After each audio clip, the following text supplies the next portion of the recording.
Hey there, world. Welcome to the new and improved DigiFred Labs. Today I would like to share my latest project with you. I've been working on it since the beginning of the year and will be continuing to work on it for the next several months. Perhaps some of you have heard about the challenge that DARPA has thrown out to the public.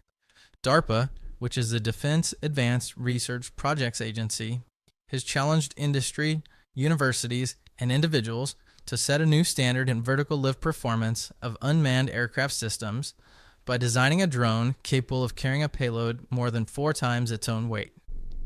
I submitted a concept of my design and am competing in the challenge. Now, many of you probably have the same questions my family and friends have already asked. Have you ever flown a drone? Well, no, not really. Have you ever built a drone? No. No, I have not. But I'm not going to let that stop me. I kind of feel like this is the opportunity I've been looking for. Okay, enough on that for now. Let's get back to the DARPA Lift Challenge. Just what does this challenge consist of?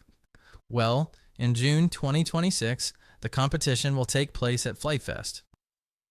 Each team will have 30 minutes to vertically take off with their payload, ascend to an altitude of 250 feet above the ground, and fly 4 nautical miles.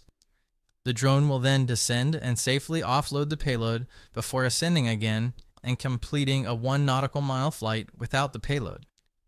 In theory, this sounds simple enough, but DARPA has put a cap on the max weight of the drone at 55 pounds, which makes things extremely challenging.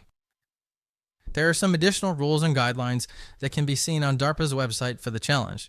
I've included the link down below for anyone interested. Even though the competition isn't until June, DARPA requires a paper and flight verification by May 1st, which doesn't give me a whole lot of time. In fact, that's 89 days from today. Let me show you all what I have done so far. But before we do, every good project needs a name with a meaning. This project is Vitruvius. I chose the name Vitruvius as a tribute to the timeless fusion of art, engineering, and human ingenuity embodied in Leonardo da Vinci's Vitruvian Man. Da Vinci drew inspiration from the writings of the ancient architect Vitruvius to explore harmony between geometry, nature, and design, principles that still underpin modern engineering. In the same spirit, this project seeks to blend elegant form with advanced function, pushing the boundaries of what is possible in flight through innovation, experimentation, and disciplined craftsmanship, much like Da Vinci's own visionary creations. I submitted my design concept to DARPA. According to my calculations, my drone will be very close to the maximum weight limit, but should be capable of completing the challenge with a respectable payload-to-weight ratio. I designed a prototype of the airframe and adjusted it slightly to 3D print the entire prototype for initial testing. The initial testing will allow me to test my flight controller and serve as a proof of concept for the design. I started testing several of the electronic components for the flight controller and designed a PCB to integrate all of the electronic components. I went ahead and ordered the actual brushless DC motors, propellers, electronic speed controllers, and internal combustion engine I intend to use for the competition to get ahead on shipping timelines. There was a lot of math calculations that took place and several days of research to identify each of those components and verify the specifications before placing the orders. I also 3D printed the prototype and started fabrication of the flight controller PCB.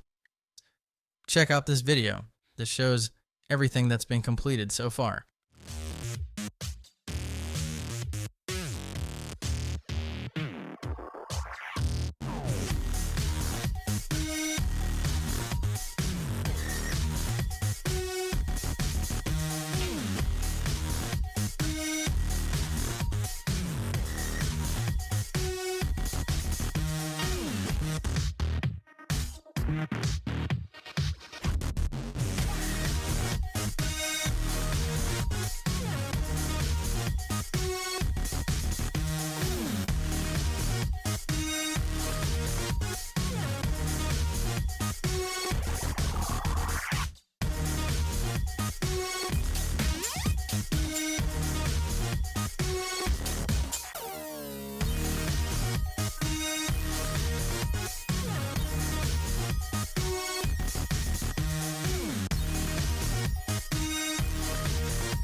So what still needs to be accomplished? I need to finish 3D printing the prototype and fabricating the flight controller PCB. Then I need to assemble all the components on the prototype and test the flight controller. When the brushless DC motors and internal combustion engines arrive, I will test them to gather actual data and compare the values to the manufacturer's specifications. Before I can do that, I will need a heavy-duty thrust test stand. These are very expensive to purchase, even though they streamline testing processes. I will be creating my own thrust test stand to save money for the drone itself. Once I have the thrust test stand built, I can test each motor and make modifications to my design concept based on real-world data.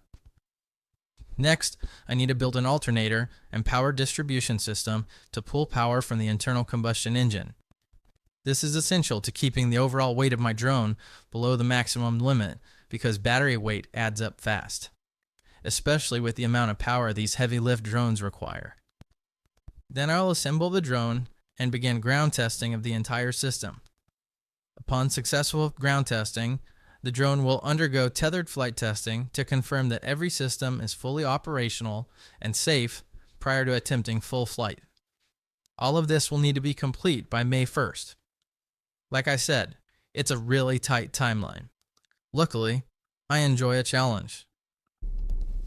I will be sharing my progress along the way, so if you're excited about the DARPA Lift Challenge or interested in seeing how this all turns out, hit that subscribe button and stay tuned for more exciting content. I have a big announcement for this project coming out soon, and you won't want to miss it.